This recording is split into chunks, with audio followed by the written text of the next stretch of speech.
Welcome to this session, MFG202, or AWS in manufacturing. My name is Michel Putnick. I head up our worldwide function for manufacturing as it pertains to biz dev, or business development.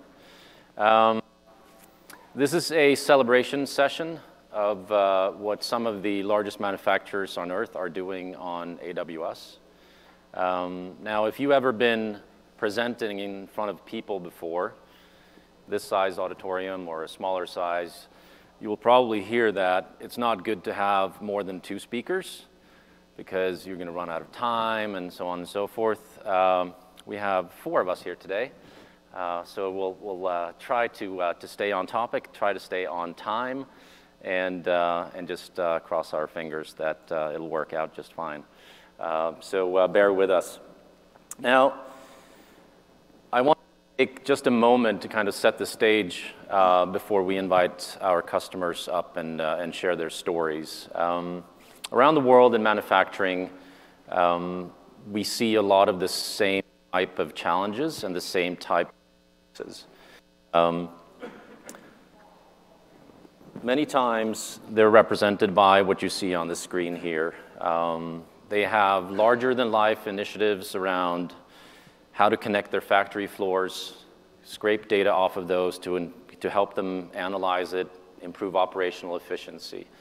They also have ambitions in connecting their products that they're making and producing so that we get perfect telemetry of product data to inform forecasting models, which then feeds into planning and so on and so forth. So essentially, create the ability for a smart supply chain where you can have direct feeds, factual feeds of equipment performance, which is my demand signal, all the way to feeds coming off of the factory floor, which then is our supply signal. So as those 2 matches into your planning cycles, they're data-driven and they're very, very precise. So that is some of the scopes or supply chain, use cases that we see.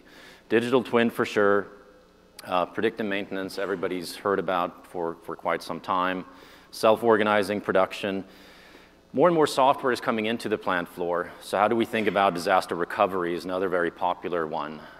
So that I can, if something bad happens, I have flooding, I have whatever, natural disaster impacting my factories, how do I take at least the software footprint and restage that somewhere else? Knowledge transfer is perhaps one of the most important topics of all. Not only how do I source knowledge to help us drive transformation in our companies, but the skills that we do have, the folks that work the plant floor and have done so for 25, 30 years and are about to leave and retire, how can we, with artificial intelligence, capture some of that knowledge? Today, machine learning can take us a long way, but to make incremental improvements is typically helped by those seasoned professionals that walk into a plant, they listen, and they hear things that they think are causing some kind of a problem. Today, we can cut maintenance tickets based on machine learning, and they show a confidence level of 85% or 90%. Those can only be contradicted by seasoned staff. A junior technician is not going to contradict that type of trouble ticket, but a seasoned engineer will with experience. And they'll say, no, that's a false positive. This is the root cause of the problem. And by doing so, they're putting their knowledge into that model and improving that algorithm over time. And that is the opportunities around knowledge transfer. I talked about celebration. We will celebrate 3 customers here today. We can celebrate a lot more, but back to, you should have 2 speakers and not more, and we're already 4. To stick with 3. So today we welcome Airbus, SKF, and Georgia Pacific, who are going to share their stories. So I want to thank, first of all 3 of you for coming here today and flying in from around the world, and also participating in this session with us. So I really appreciate that. So we have Chris from Airbus. We have, Jens from SKF, and Steve from Georgia Pacific. And without further ado, I'll hand it over to you. Thank you. Good morning, or good afternoon. I'm not entirely sure, but the jet lag is a little bit intense right now. My name is Chris Taylor. I have been in Airbus 18 months. I've got a background in aviation, several airlines, and I came really to Airbus to be part of a global transformation. In about 2.5 years ago, we decided as an organization to move from being an aircraft manufacturer to designing aircraft digitally and optimizing that process digitally and enabling our customers to operate their aircraft digitally. And so we started a process of massive digital transformation. That digital transformation enabled us to basically a desire to bring speed to market transformationally quicker, bring insights to a global scale, both internally and for our consumers and our customers on a global basis, and really to completely rethink how technology insights are provided internally to Airbus on a global scale. And so we have gone through a 10-year generational shift in technology, mindset, process, ways of working, collaboration on a global basis. And we're only 2 years through the journey. Part of that journey is inventing what is called Skywise. Before I go into the details of it, I'm going to talk a little bit about Airbus so you can get the big picture and the flavor of why this is so important. So Airbus, you probably know, is a commercial manufacturer, Airbus commercial manufacturer. We've also got 2 divisions of defense and space and helicopters. Our motto is we make it fly. We are 129,000 people, direct employees, and if you include subcontractors, we're 500,000 people. Our order book is significant, and over the next 10 years, our annual revenue is around $59 billion for commercial. We make more than 2 aircraft every single day. They roll off their production lines more than 2 a day. So just think about that for a minute. That's incredible. They're handed over to customers, they're signed for, and they're paid for. This year's target is 800 aircraft. That's the published objectives. You can look it up in the press of what we will deliver for our customers this year. And actually, it wasn't so long ago, and I'm only talking a matter of several years, that I was in the 600s. And so the question is, how do we use technology? How do we use data?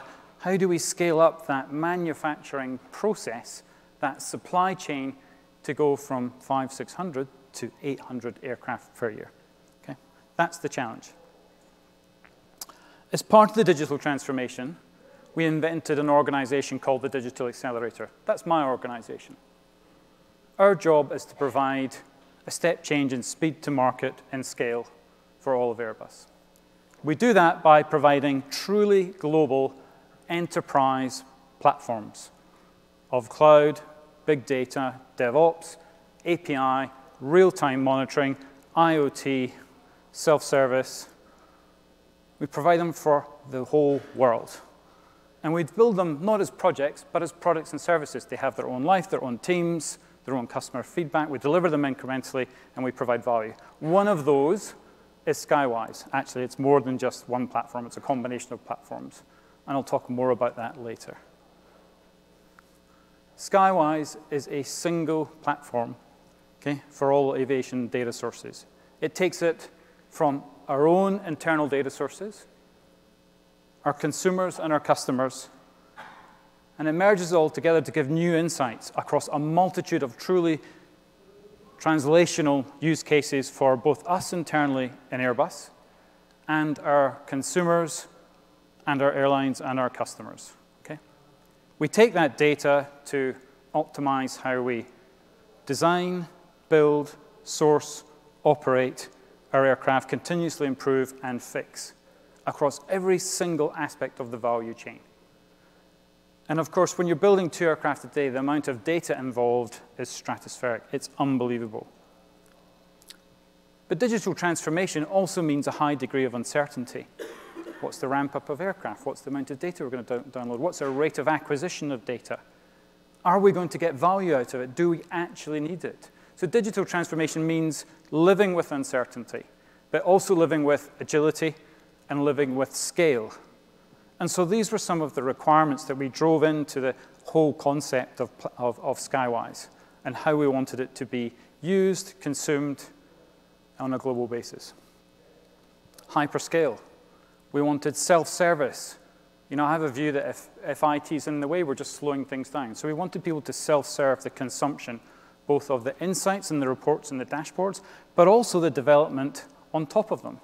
And so developers actually on a global basis, not just in France, where we're based, southwest of France, on a global basis can consume the platform. We're constantly evolving it.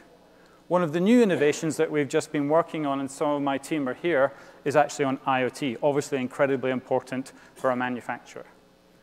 IoT is a really interesting use case from a commercial point of view, certainly in Airbus. What we find is that IoT is the sum of very many small business benefits. Usually a big business benefit, but it's the sum of very many small use cases. And what that means, it's very sensitive to the technology that you apply to it, because it's quite easy to make an investment that destroys the business benefits. So the reality is you actually need a platform that allows you to get those business benefits out at relative scale, at relative agility, and to deliver the value fast to your consumers internally. And so we've built an IoT platform on a truly global basis based on Amazon technology. And we take that data, we stream it in almost near time, and we feed it into the Skywise platform. It allows us to look at use cases of, for example, how our robots are drilling holes in our carbon fiber wings. Now, the A350 has a carbon fiber wing that is over 20 meters long and is a single piece of carbon fiber. I won't tell you the cost, but it's considerable. We have to drill holes in that carbon fiber wing with an accuracy of around 0.2 millimeters.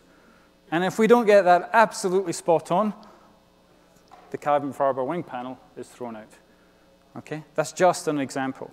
And of course, when you're building 2 aircraft a day, if that machine actually fails at a critical part of the manufacturing process, well, a new aircraft in Airbus is anywhere between 50, 100, 200 million euros. It's a real impact to the bottom line.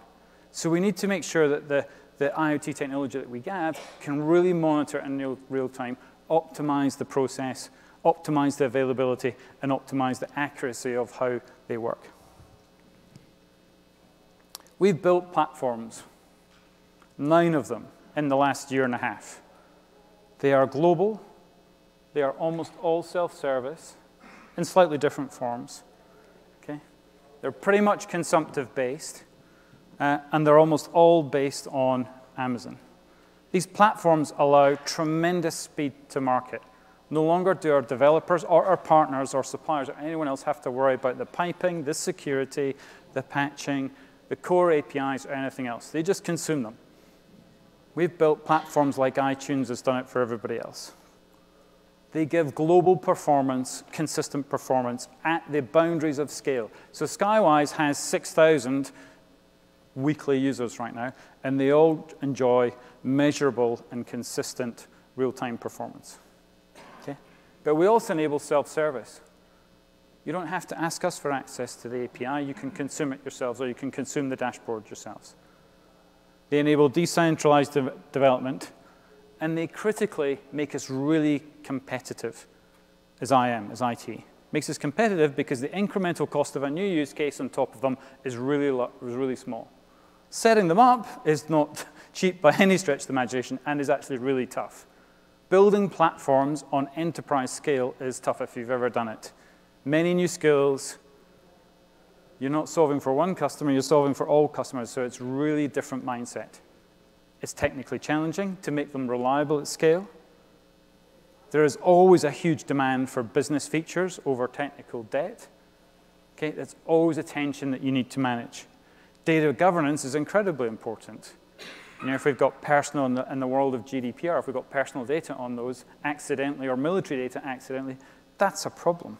So how do you make data governance work at scale? And then finally, there's no point having security if it completely slows down the promise of all the benefits that you want. You have to marry cybersecurity with the platform performance, scale, and agility. They are not mutually exclusive. And so you have to really think differently about how cybersecurity is implemented in a digital world. They're critical. But also equally important is collecting the data. We've strategically invested in data across the enterprise. We haven't always known the use case that we're going after. Okay? We've had an inclination. We've identified the reuse. But you know what? If there was a clear and measurable use case on the back of it, not always existed, in fairness. But the data that we're using improves how we monitor our aircraft, how they fly, what's the efficiency of that flight, what faults that we find, what's the performance. So for example, every time one of our instrumented aircraft lands, and we've got a specific hardware that we install on the back of them, when they land, they automatically upload 4 gigabytes of data into our Amazon big data platform, backhaul it across the world where it's processed and uploaded for predictive analytics, monitoring, or anything else. Okay? That happens all on its own for every single aircraft, and we'll be ramping up that aircraft downloading of data over the next coming years for all of our aircraft. But the very same data that allows us to optimize how our aircraft are flying also enables us to fix problems when we spot them in air, so that by the time they land, we've already got the solution or the parts flying out, or we've got our engineers on the ground ready to fix it there and then. The target state for all manufacturers is zero AOG, zero aircraft on ground. And this is one of the services that enables us to go and do this. And then on top of that, there's improving reliability, improving safety, monitoring the whole health of the fleet. As an Airbus as the manufacturer, we don't get to see just about your aircraft type. We get to see about all aircraft of that type and compare how you fly your aircraft to the totality, which is incredibly important because it means that you get to understand, are you not flying well? Are you the least inefficient out of all of the quartiles? Do you have the most maintenance issues? And if so, what are those maintenance issues and why? These are the kind of questions that Airbus's Big Data Skywise platform can answer. The benefits are huge.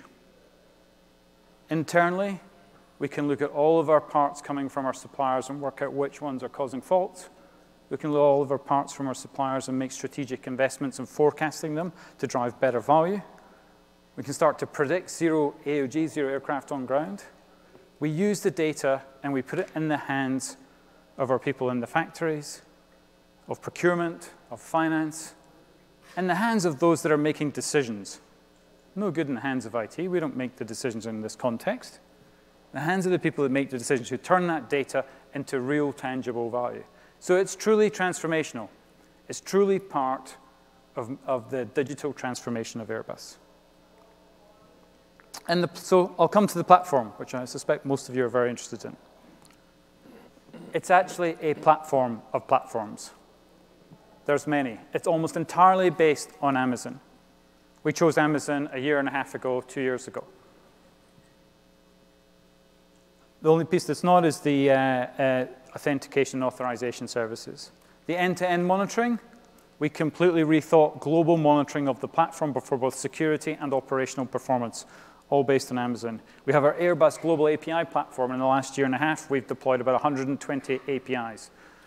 Initially for internal consumption, but very soon, actually in this PI planning, for external third-party developers or airlines to start building on, which is an incredible digital achievement in my view.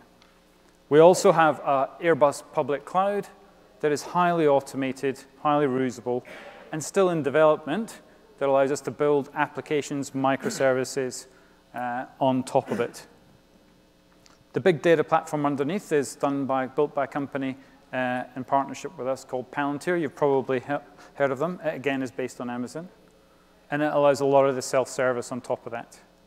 What this slide is missing is actually the IoT platform, which sits at the side, where we take the real-time data from our lathes, welding machines, drillers, robots, you name it, and we're starting to collect all that data, track and trace, connected monitoring and temperature sensors, humidity sensors, and then we feed that into the big data platform for offline analytics.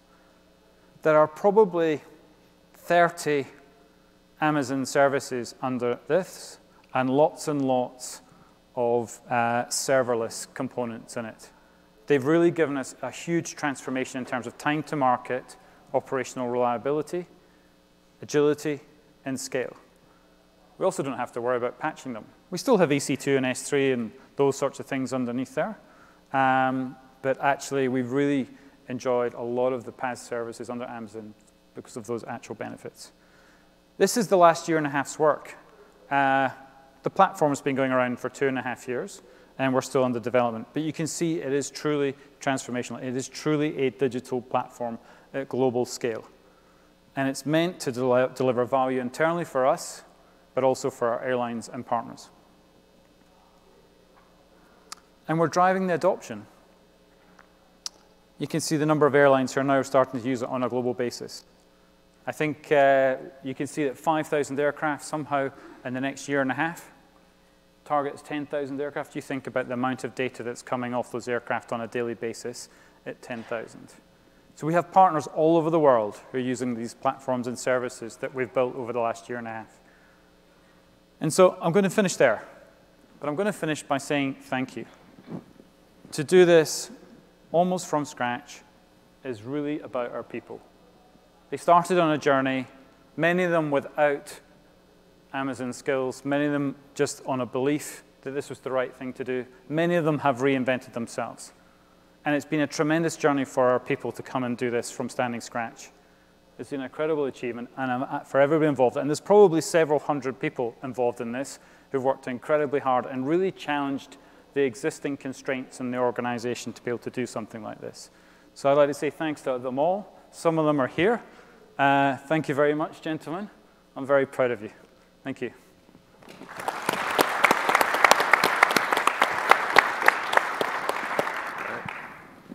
Thank you, Chris. Good morning. My name is Jens Kreiner. I'm working in SKF, and I'm the manager of the IoT development department. And I will show you a bit of 2 use cases and talk a bit about smart manufacturing setup. But before we start, also a short introduction and some facts about SKF. So SKF is a pretty old company founded in 1907, so we have a long history. And SKF is one of the leading bearing companies in the world. We have more than 45,000 people working in SKF. And also we have manufacturing units, quite a lot, more than 100 manufacturing units. And we are present in more than 130 countries. So when we talk about a global company, we're not just doing business globally, we are really based globally. This means we have manufacturing around the globe, we have our offices around the globe. And this is also one of the things when you go into smart manufacturing that you need to think of your footprint. Because if you have manufacturing units around the globe, you have different cultures, you have diversity in machine setups. When we talk about SKF, then we defined also 2 value propositions. One value proposition is about the product focus. And for sure, there's the bearing, but also we have other products like sealings, like lubrication systems, like vibration diagnostic systems. Products is everything that you can touch. We can also say hardware. When we talk about software and hardware, this is the hardware. You really have tangible products. But then we have a second value proposition that is the rotating equipment performance. And when we talk about rotating equipment performance, this is exactly where we focus with our knowledge and our services and also with special products to help our customers to improve the performance of their operations, of their systems and assets by improving the efficiency. And we are doing this not just typically on the bearing side, we are doing this for the complete asset and also the complete life cycle. This means we have engineers, they can help our OEM customers to design a proper bearing setup for a new gearbox. And then we have also the tools that is later on in operations that we put technology on top that measures the gearbox when the gearbox is in operations. So we collect data, and we are doing this for quite a lot. So we have some 100,000 measurement points out in the world which are sending data to our cloud system. And we started this in the beginning of 2000. So cloud is something we are doing since a long time. And now since around 3 years, we moved our cloud things we are running to AWS. And at the end, when a bearing is at the end of the lifetime, then also we have bearing investigation centers, for example. They look into the application and the bearing they get and try to identify what was the root cause of a problem that maybe happened in the application. And this drives, again, then the design for the next generation. And also rotating equipment performance moves from a product transactional business into a value-driven business model. And that's exactly what digitalization also means, that you change your business models in a company. Oh, that's was of the customer. This is a slide I will move over because we are a bit behind the time. So you will see this in the slide deck later on. These are some voices of our customers where they say we need to increase uptime and continuous breakdowns are costing a fortune. When we talk about the value chain, then to simplify that a bit, we have this layer where our customers are looking at. That's the value, the user value. And here we talk quite often in digitalization about smart services and analytics and insights. And this is exactly what is driving us to develop new solutions, new services. And then we have on the bottom the data layer. We heard it already in the presentation before, that there's a lot of data sources. And whenever we do something, we generate data. This could be from a smart product. It could be from manufacturing. This means each machine during a manufacturing process produces data. Any smart device produces data. But also people are doing something in manufacturing setup. On the shop floor, the workers, they produce also data. And in the middle, there's the service layer.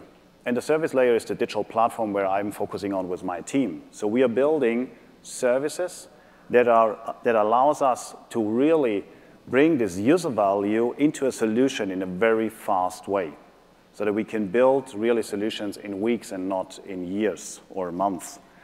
And this service layer is the digital platform, the SKF digital platform, which is based on the AWS technology. And I have two use cases I want to show. One is the smart manufacturing use case. I go not into a super high level. I will go also a bit into a detail, some really experience.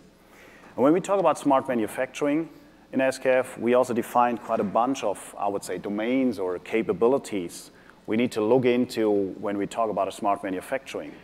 We talk about HEVs, self-driving transportation in our factories. We talk about traceability to trace products or components during the process, and also later on at the customer. We talk about mobility, but you can put much more in this circle, or you can also cut out. At the end, there's one thing, one message in this slide, and this is exactly in the middle where you see the factory and the connectivity. Whatever you want to achieve in this circle, mobility or traceability, it's all about connectivity. If you're not connecting your things, you're not able to achieve anything in the smart manufacturing. And this is why I decided to showcase two things, what we are doing from a SKF digital platform perspective, from a manufacturing perspective, and two use cases, how this is utilized later on. And on the left of the slide, you see the factory and the smart gateway. And we implemented a smart gateway into manufacturing that allows us to run at the end, green grass on it, but also other solutions. And this is really something that we connect our machines to the smart gateway in a common way. We did a project together with AWS in this setup here, where we built a communication layer on top of the machines. And if you think about a machine is, if you were talking software, it's a kind of a microservice. It's built for a single certain purpose. A grinding machine is excellent in grinding a bearing, for example. And there is a control system that is perfect exactly for this purpose. But how does these machines, how are the machines are orchestrated? It's the same what you have in microservices. You need to orchestrate the microservices. And also the machines need to have a communication layer that allows the machines to communicate. And we use Greengrass and IoT to build this communication layer on this, above this machine level. And then you have the challenge that the machines have different control systems. So you have whatever Siemens S7 PLC system, you have a Sinomeric or a Fanuc CNC control system. And what we did is that we directly connect now these control systems to the MQTT layer. So we have a direct bidirectional communication, and this was achieved in around 8 weeks working together with AWS. So they brought in their competences on the PLC side, which we didn't expect it, to be honest, at the beginning. Because normally we are coming from, or AWS is coming from the cloud, and we are working, and if you have questions around the cloud, we are asking AWS.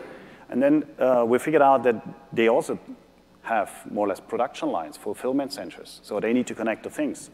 And they have already quite a bunch of connectivities available. And we connected then our devices or our control systems to the MQTT layer. So we built, on one hand, a kind of standard on the Greengrass layer, but on the other side, we are extremely flexible. If we have a proprietary system, an own developed machine, or a machine that is no connector available, we just build a small service. We can just read in a log file and transform it into MQTT payload by building a small Lambda service in Greengrass environment, and we are done. So we have achieved two things. We achieved a certain kind of standardization, how we talk with our machines. On the other side, we have the flexibility to connect nearly everything we can find on the shop floor. So we are extremely flexible, but we are fast because we have a certain standardization level created. But how does this relate to a user value? Everything is then what we connect on the shop floor is also connected to the digital platform. That's the place where we build the services to build real solutions. And we have a data lake there. We have a lot of services, all is API-driven and microservice designed. And on the top right, you see a smartphone, and there is an app on it. And this app is providing useful or important information to our customers which are using our super precision bearings. And this is about the tolerances of a super precision bearing. If you mount this bearing, you need to have this information at hand. So you can print it on the bearing, you can deliver a piece of paper, or you just take this information from manufacturing setup and use this subset of information and provide it through an API from the digital platform. This means the digital platform bridges between an end-user value down to the machine level and vice versa. But it's not just about the end-user value. We have also internal customers. We have got a lot of internal customers in our manufacturing. This means they are interested to improve our own manufacturing setup. And on the bottom right, you see an example of Jupyter. That's a printout of a Jupyter notebook where our data scientists are working on the data set. There are hundreds of streams used, or data streams used in this use case, to develop or train a model that detects an anomaly in a production setup. And that's in our world-class manufacturing. And we use this model not to run in the cloud. We deploy it down again to the edge device, so that also if we are disconnected from the internet, it is still running. We have still the full speed, and we don't need to push hundreds of data streams immediately to the cloud to get a result. We can do this on the edge, but we push enough data to retrain the models to really learn from what is going on the manufacturing setup.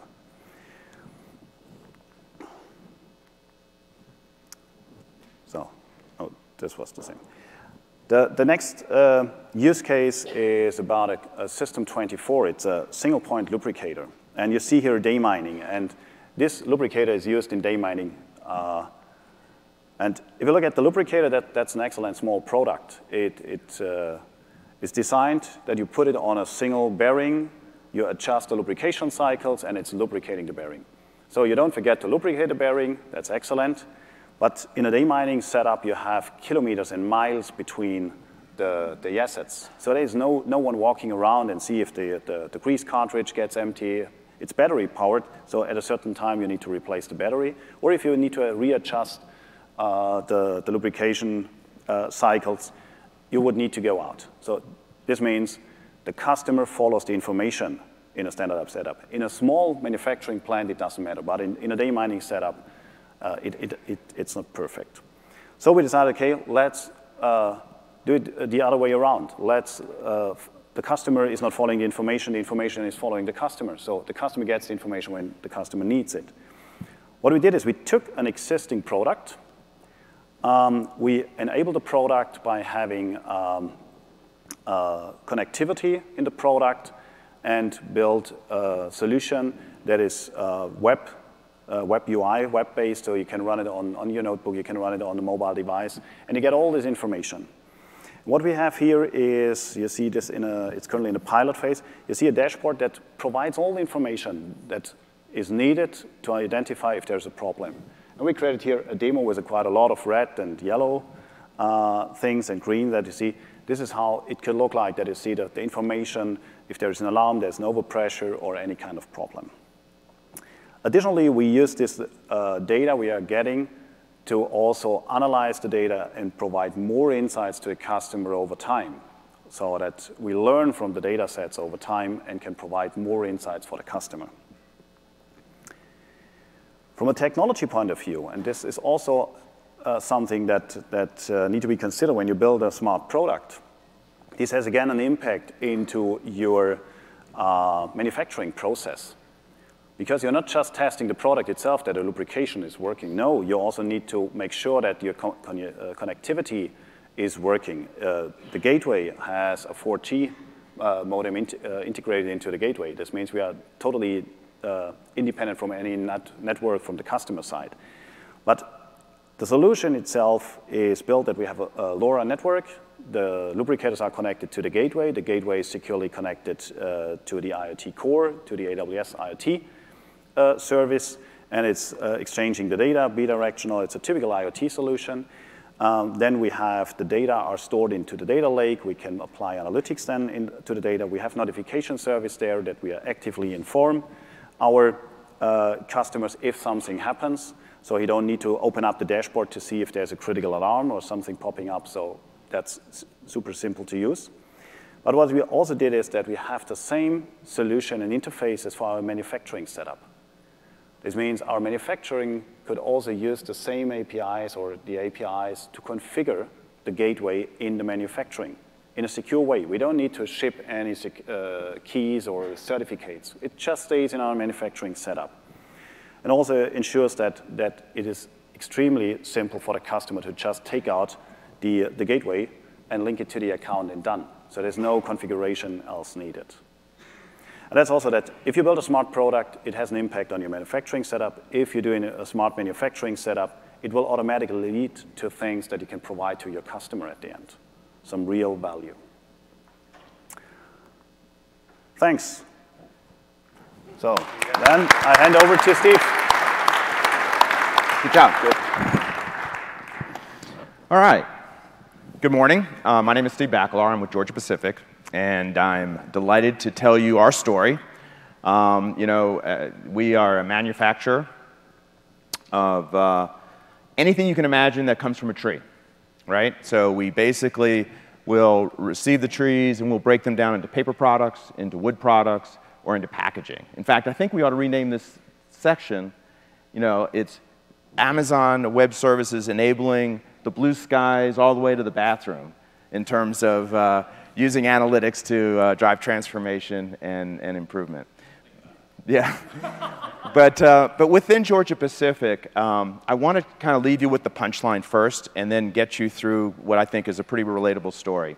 And the punchline is transformation is key. It involves people, process, and technology. And in this particular case, data is driving that transformation. And whether you started this journey a few years ago, or in our case, about 7 or 8 months ago, you can be very agile, and you can move very quickly, and you can drive real-life benefits and get past the experimentation phase. So with that, let me start with a little bit of the complexity that we are experiencing at Georgia Pacific and why we kind of went down this path based on a business imperative.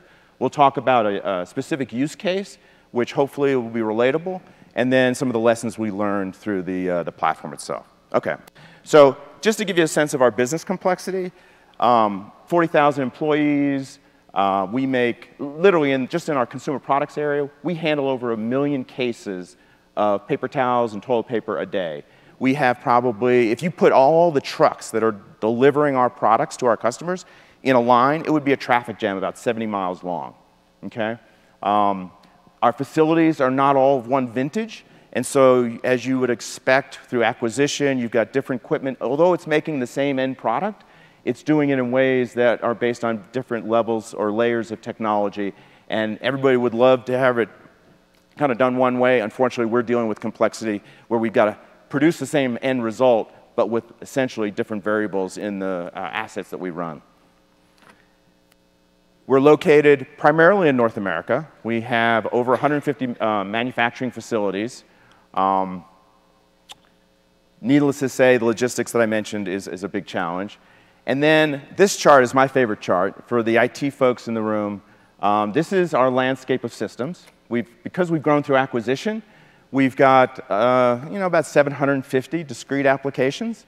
And within the manufacturing and operations area, we have about 400 systems. And to enhance people's visibility to that data, we've built about 170, 180 data stores, SQL Server databases and cubes and so forth to basically drive descriptive and diagnostic analyses. The best part about this chart is if you accidentally put it in your deck upside down, it's equally effective. So the business imperative. We have historically run those 150 facilities in a very vertical way. So when we were coming up with ways to optimize those facilities, it was all self-contained by the project or plant manager at that facility, and we very rarely shared capabilities across those facilities. Something that's caused a change in the leadership is we are now experiencing a talent drain in those facilities. We have, like I mentioned, 40,000 employees that are becoming of a retirement age. They've historically made decisions based on experience and intuition, but that's not going to be sustainable as they retire. We can't hire enough people in those remote locations, and so we believe that the way we're going to supplement that talent drain is through advanced analytics. And technology-augmented decision-making that's fact-based is going to be the key to our sustaining our productivity and our position in the marketplace. And so the business, the manufacturing organization, realizing this, decided to do some things that involved organizational change, process change, as well as how they treated their data and how they treated data as an asset. They decided to form this group, we call it a collaboration and support center, where instead of having all that expertise at every single facility, we've now virtualized that expertise, those process control engineers, the data analysts or data citizens, and we've put them in what we call a facility in a very kind of campus-like, in this case we're in Atlanta, so it's in the Georgia Tech campus environment. And these are folks that actually may not have a very deep industry knowledge, but they have a knowledge of essentially mathematics, and they're now leveraging data to drive a collaborative discussion with the on-site folks that have historically been kind of flying a plane in bad weather, but with no instrumentation. And they just see this cloudy horizon, and they use their best judgment, but it's not always very accurate. The thing I wanted to focus you on this slide is that there's on the, I guess it's on your left side, a collection of partners. Coincidentally enough, and this wasn't pre-configured, but SKF is one of our partners. We buy their bearings as well as other parties. And we believe that we've got to provision data to drive these analytics both to our third-party providers as well as for internal use. And we're focusing that internal use on three major areas: asset reliability, safety, as well as end-to-end process optimization. And I'm going to dive a little bit deeper into the process optimization space. So let me talk about an example that I hope will be relatable. So, forgive me if I get a little personal here, but I assume most people have probably visited a restroom recently. And how many times have you tried to pull the toilet paper and it tear prematurely? So think about our challenge. In the tissue manufacturing process, we have these huge paper machines. They're the size of a football field. And they produce basically a roll of toilet paper that's about 15 to 20 feet long and about 10 feet deep. And we run that machine typically around 30 miles per hour. And every time it tears, that machine's down for potentially 45 minutes to an hour. And to give you a perspective, if a machine's down for an entire day, it's probably about $250,000 opportunity cost. So we're talking about some real money. Not to mention there's safety factors when you have to rethread the machine and so forth. So this use case is taking these huge jumbo rolls that we create that are 20 feet long and essentially running them through a converting process to create the toilet paper that you're used to in the restrooms that you may frequent. The challenge is those machines produce toilet paper that's not always of the same characteristic. We run a certain grade, but there can be moisture differences, tensile strength differences. There can be defects that we pick up through high-speed camera technology. But basically on these machines, we have thousands of sensors that give us data points, and then we combine that data with quality information, with run rate information and production information. And essentially what we're trying to do is run the paper from the paper machine through the converting process with as few number of breaks as possible. What we recognized was, because we have so many systems, you can't analyze all that data by touching all those discrete systems. So we recognized it was really important to adopt a hub-and-spoke architecture for our data and basically depart from that point-to-point approach that we have historically promoted. And so, I lost the slides? I'll keep talking, but I do need technical assistance. Maybe I hit the button.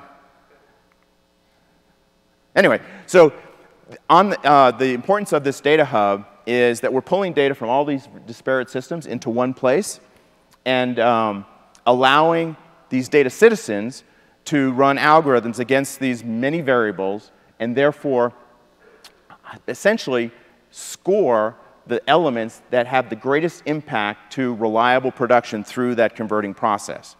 And then what we've done, are we going to get the slides back? Then what we do is we know that having the best algorithms or the best analysis in place without having it touch the operator is pretty useless. So from a process standpoint, we had to create a human-machine interface. And so we very quickly scored these elements. We came up with the actual values of run rate that an operator should have those machines run at. And what we found is if we simply present them with a red, green, yellow, basically run the machines faster, slower, or at peak levels, we can maximize the yield. So you'd say, well, gosh, OK, so what's so new? What's so exciting about that? To give you a perspective, at one facility, one paper machine, one converting line combination, just having the analytics in place drove about $1 million benefit. So, OK, $1 million for a $20 billion company, that's not really that material. However, we have 150 converting lines, and we have about 25 or 30 large paper machines. So very quickly, we're getting into 9-figure benefits here. That's just one use case, which is around end-to-end process optimization. So pretty exciting stuff. All right. I can actually see the slides here. They're terrific slides. You all come behind. Yeah. So the net of that use case, it was literally about a 10% improvement of uptime and yield on a converting line that was essentially sold out. Did I step on a cord? Oh, I'm good. OK. So there's the chart that kind of shows the before and the after. The orange line being the before and how we raise productivity of that facility. All right. So one point I want to make is if you're starting your journey down this path of emphasizing data as an asset and using advanced analytics to drive kind of technology-augmented decision-making, you really should start with key use cases that you know have some tangible benefits associated with them. So in our case, there's a representative sample of things related to asset reliability. So what was being discussed in the SKF storyline around bearings and motors and pumps, basically running those pieces of equipment in a predictable way. We've got algorithms now that are starting to predict 30, 60 days in advance when it's going to fail, so that when we have planned downtime for normal maintenance, we can now couple the unplanned events that would have normally happened into a planned event. And again, save that downtime. Again, what I mentioned was about $250,000 a day for one of these large paper machines. Boy, I'm having great luck with these displays. And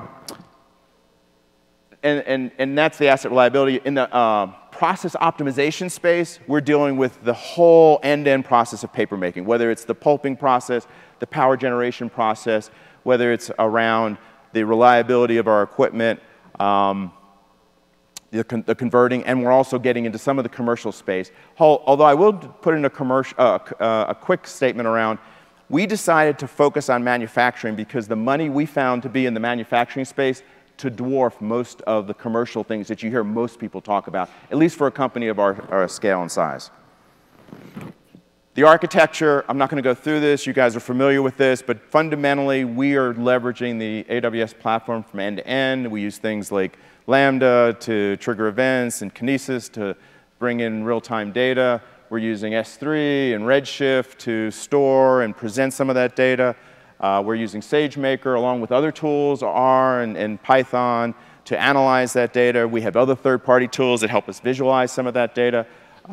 We're excited about the progress AWS is making. We've been told there are going to be great announcements this week that we're looking forward to, the maturity of that advanced analytics platform, and we're very much committed as a partner to that platform.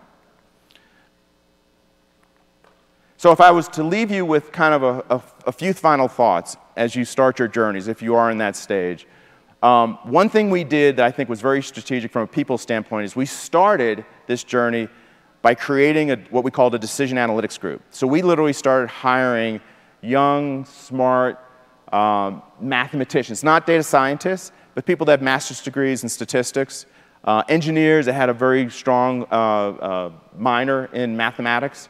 But basically, we assembled a few dozen of these very bright, young, energetic people that are very technology savvy, and we put them into this collaborative support center and threw the data at them. And even though they don't know much about paper making or handling of wood products or containers that we make, they're able to do facility-to-facility comparisons. They're looking at motor-to-motor comparisons. They're essentially identifying anomalies that historically have never even been on the radar of the facilities because the facilities were very vertical in their mindset. So having a group of people that are essentially creating a natural demand for the data is strategic. The use case over capability approach. The use case is incredibly important to build credibility. On the previous slide, I talked about the use cases in end-to-end optimization and reliability, and I showed essentially millions and then tens of millions. Those are the actual benefits we've realized today. We believe those are going to be 10 times that as we scale across multiple facilities. At most, we've only touched maybe 10% of our 150 facilities to date. But what historically has happened is IT will build a capability and hope people will come, and we feel like we're only going to take the use cases and from those fill the data lake that we've built with the data associated with those use cases, and we'll let those individual successes build the momentum and then naturally create this demand from other parts of our organization. I mentioned that we're taking a technology augmentation approach versus a technology automation approach. Honestly, the quality of our data is not sufficient to fully automate our control systems. There would probably be safety issues in our manufacturing facilities. For those of you that have never been to a paper-making facility, these are humongous, complex complexes of equipment. And we would want to make sure that we have a very high level of reliability around the accuracy of the data, the proper calibration of that data, the context of that data before we fully automate. But the next statement is the data is still good enough to make progress. And a lot of people will use the data as an excuse for not making progress. In fact, your users will say very quickly as they're doing their analyses, we're limited because the data quality is not there. But we push back, and basically what we have found is it's typically good enough for these first-level benefits. The technology kind of dimension of this is the data lake. We think that the technology provided to us by AWS and how we've leveraged it has allowed us to create this hub-and-spoke architecture that is now serving data up to both internal and external parties very quickly. Without it being economically viable like it is today, this never would have been possible. We never would have been able to enable this transformative stage in our company. Now, is the world perfect? No. As I mentioned at the bottom half of the slide, there's still things we need to do to facilitate self-service. We believe we need a data catalog. We need better data quality tools. We need master data management tools. We also, it was touched upon also in the earlier topic, that we need edge computing capabilities. A lot of these algorithms that we're creating need to be deployed at the edge. And so we need reliable technology that allows us to manage these parent algorithms and all the child algorithms that have been gone through a machine learning process based on the unique combinations of pieces of equipment that are deployed at the edge, and that we can kind of keep track of which versions are where and that they're properly trained on a frequent basis. So I hope this storyline is relatable. It goes to show you that you can go from very commoditized consumer products that are very low cost to very highly sophisticated, life experience aircraft, and still use the same technology platform to scale across those. So hopefully that was relatable, and thank you very much.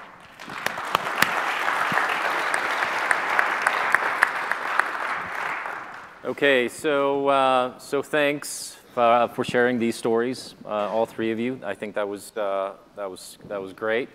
A shout out for some more of the manufacturing sessions going on later today and this week. You can find up here. Thank you, of course. Please complete the survey as it pops up into your apps. If you have any questions, since we ran over, surprise, surprise, a few minutes, please come up to the stage, and we can probably answer those for you. So thank you very much.